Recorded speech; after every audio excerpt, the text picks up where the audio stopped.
नमस्ते दोस्तों, आज के इस खास डीप डाइव एक्सप्लेनर में आपका स्वागत है। आज हम एक ऐसे टॉपिक पर बात करने वाले हैं जिसने एआई की दुनिया में सच में तहलका मचा दिया है। हम ये डिकोड करेंगे कि आखिर कैसे एक बहुत ही कॉम्पैक्ट यानी सिर्फ 30 बिलियन पैरामीटर वाले एआई मॉडल ने गोल्ड मेडल लेवल की रीजनिंग हासिल कर ली है। तो चलिए इस दिलचस्प सफर को शुरू करते हैं। लेकिन शुरू करने से पहले जरा सोचिए, क्या सच में कॉम्पैक्ट एआई ओलंपियाड का गोल्ड मेडल जीत सकता है? देखिए, ओलंपियाड लेवल की रीजनिंग कोई आम टेस्ट नहीं है। ये लॉजिक और मैथमेटिकल प्रूफ का एक बेहद ही मुश्किल स्ट्रेस टेस्ट होता है। यहाँ सिर्फ फॉर्मूले रटने या मेमोरी से काम नहीं चलता, बल्कि आपको हर एक स्टेप को कड़ी लॉजिकल रीजनिंग के साथ साबित करना होता है। आज के इस एक्सप्लेनर का हमारा रोड मैप या कह लें हमारा ट्रेनिंग मोन्टाज कुछ ऐसा रहेगा। पहले द ओलंपियाड एआई चैलेंज, फिर क्यूरेटिंग क्वालिटी ट्रेनिंग डेटा, उसके बाद reverse perplexity curriculum, 2 stage reinforcement learning और आखिर में स्केलिंग टू गोल्ड मेडल। तो चलिए शुरू करते हैं section 1, the olympiad AI challenge pushing beyond basic benchmarks. हमारे इस एक्सपेरिमेंट का स्टार्टिंग पॉइंट है P130B-A3B मॉडल। अब ओलंपियाड लेवल पे जाने का मतलब है कि आपके पास गहरी प्रूफ रीच की काबिलियत होनी चाहिए, आपके अजम्पशंस एकदम सटीक होने चाहिए और वेरिफिकेशन बहुत ही स्ट्रिक्ट होना चाहिए। आसान भाषा में कहूँ तो यहाँ मॉडल को सिर्फ सही फाइनल आंसर गेस नहीं करना है, बल्कि ऐसे रिगरस लॉजिकल स्टेप्स बनाने हैं जो सबसे सख्त ग्रेडिंग को भी आसानी से पास कर सकें। अब आते हैं सेक्शन 2 पर, क्यूरेटिंग क्वालिटी ट्रेनिंग डेटा। इसे हम अपने मॉडल की डाइट कह सकते हैं। किसी भी चैंपियन की तरह मॉडल की डाइट भी एकदम परफेक्ट होनी चाहिए। रिसर्चर्स ने इसके लिए एक बहुत ही स्पेसिफिक डेटा क्यूरेशन प्रोसेस का इस्तेमाल किया। उन्होंने शुरुआत की मैथ, एसटीएम और कोड डेटा से, लेकिन सबसे जरूरी कदम था नॉइजी जनरेशंस को फिल्टर करना। जी हाँ, उन्होंने खराब या उलझे हुए डेटा को पूरी तरह से हटा दिया और सिर्फ उन हाई क्वालिटी प्रूफ ट्रैजेक्टरीज को चुना जो 8000 टोकन से कम लंबी थी। इससे हुआ ये कि मॉडल बेमतलब की बातों में नहीं उलझा और उसकी रीजनिंग एकदम क्रिस्प रही। इस कड़ी फिल्टरिंग के बाद हमारे पास सुपरवाइज्ड फाइन ट्यूनिंग यानी एसएफटी के लिए 338 के ट्रैजेक्टरीज का एक बहुत ही शानदार मिक्स बचता है। इसमें जो सबसे खास बात है वो है सेल्फ वेरीफाई और सेल्फ रिफाइंड डेटा का शामिल होना। इसका मतलब है कि हम मॉडल को सिर्फ सही जवाब देना नहीं सिखा रहे हैं, बल्कि अपनी गलतियां खुद पकड़ना और उन्हें ठीक करना भी सिखा रहे हैं। आगे बढ़ते हैं सेक्शन 3 की तरफ, रिवर्स परप्लेक्सिटी करिकुलम। इसे आप मॉडल की ड्रिल समझ सकते हैं। अब आप सोच रहे होंगे कि ये रिवर्स परप्लेक्सिटी आखिर है क्या? तो इसे एक एथलीट के वर्कआउट की तरह सोचिए। जब एनर्जी सबसे ज्यादा होती है तो आप सबसे मुश्किल ड्रिल्स पहले करते हैं, राइट? बिल्कुल यही चीज यहाँ भी हो रही है। मॉडल को हाई परप्लेक्सिटी यानी सबसे अनजाने और मुश्किल एग्जाम्पल्स पर पहले ट्रेन किया जाता है। जब वो इनसे निपट लेता है तब उसे जानी पहचानी चीजों पर लाया जाता है। ये तरीका मॉडल की रीजनिंग कैपेसिटी को गजब तरीके से इंप्रूव करता है। इस कॉन्सेप्ट को थोड़ा और क्लियर करते हैं। ये जो हाई पीपीएल एग्जाम्पल्स है ना, ये पूरी तरह से अनजाने होते हैं, जो मॉडल के रीजनिंग बिहेवियर को एकदम से रीशेप करते हैं। वो उसे नए तरीके से सोचना सिखाते हैं।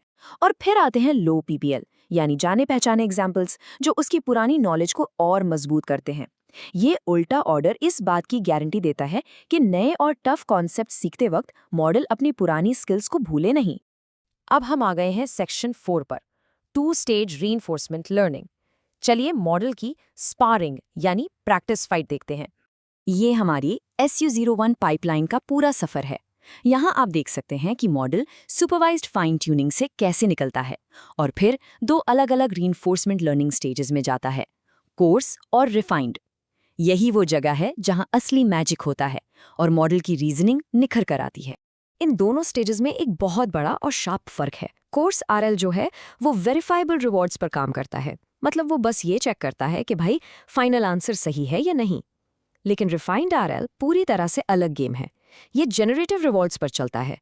ये एक बहुत ही सख्त जज की तरह मैथमेटिकल प्रूफ के हर एक स्टेप की क्वालिटी और गहराई को बारीकी से चेक करता है। सिर्फ सही आंसर से काम नहीं चलता, आपका पूरा प्रोसेस एकदम परफेक्ट होना चाहिए। इस रिफाइंड आरएल स्टेज में कुछ बहुत ही कमाल के मैकेनिज्म काम कर रहे हैं। पहला, डीप सीक मैथ वीडियो को एक जज की तरह यूज करके प्रूफ को रिवॉर्ड किया जाता है। दूसरा है सेल्फ रिफाइनमेंट, जहां मॉडल अपने ही गलत आंसर्स को खुद रिपेयर करता है। और तीसरा, जो मेरा फेवरेट है, एक्सपीरियंस रिप्ले। इसे ऐसे समझिए जैसे आप अपने खुद के सबसे बेस्ट और रेयर सक्सेसफुल मूव्स की हाईलाइट रील देख रहे हों, ताकि आप उन मुश्किल ट्रिक्स को हमेशा याद रख सकें और फ्यूचर में अप्लाई कर सकें। और finally section 5, scaling to gold medal. ये है हमारी असली चैंपियनशिप। इस चैंपियनशिप में एक बहुत बड़ा हथियार है, टेस्ट टाइम स्केलिंग। इसमें हम मॉडल को टेस्ट के दौरान थोड़ा एक्स्ट्रा कंप्यूट यानी थिंकिंग टाइम देते हैं। जब मॉडल को अपने ही काम को बार बार वेरीफाई करने और रिपेयर करने का एक्स्ट्रा टाइम मिलता है, तो वो 100K टोकन से भी लंबी और कॉम्प्लेक्स रीजनिंग को बिना थके और बिना भटके सस्टेन कर पाता है। और इस इंटेंस ट्रेनिंग का रिजल्ट वो आपके सामने है। IMO प्रूफ बेंच के इन नतीजों को देखकर कोई भी हैरान रह जाएगा। SEO01 अपने साइज के बाकी सभी मॉडल्स को पूरी तरह से क्रश कर रहा है। परफॉर्मेंस में इतना बड़ा उछाल सच में अविश्वसनीय है। इस प्रोग्रेसिव रीजनिंग चार्ट में उस डार्क ब्लू लाइन पर गौर कीजिए जो प्रूफ बेंच एडवांस्ड के लिए है। आप देखेंगे कि रिफाइंड RL और टेस्ट टाइम स्केलिंग के फेज में आते ही ये लाइन एकदम से रॉकेट की तरह ऊपर भागती है। यही वो मोमेंट है जहां हमारी शानदार डेटा क्यूरेशन और 2 स्टेज लर्निंग सच में पे ऑफ करती है।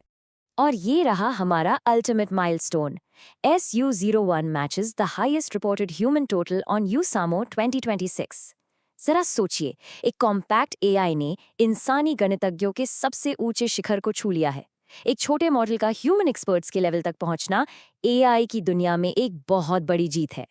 तो इस पूरे एक्सप्लेनर के बाद मैं आपको इस एक सवाल के साथ छोड़ना चाहता हूँ। क्या AI की दुनिया में स्ट्रक्चर्ड ट्रेनिंग, रिवर्स परप्लेक्सिटी जैसी स्मार्ट लर्निंग और बेहतरीन डेटा क्यूरेशन सिर्फ मॉडल का साइज बड़ा करने से ज्यादा जरूरी हो गया है? इस बारे में जरूर सोचिएगा, क्योंकि ये हमारे AI के फ्यूचर को देखने का नजरिया पूरी तरह से बदल रहा है। आज के इस डीप डाइव में बस इतना ही।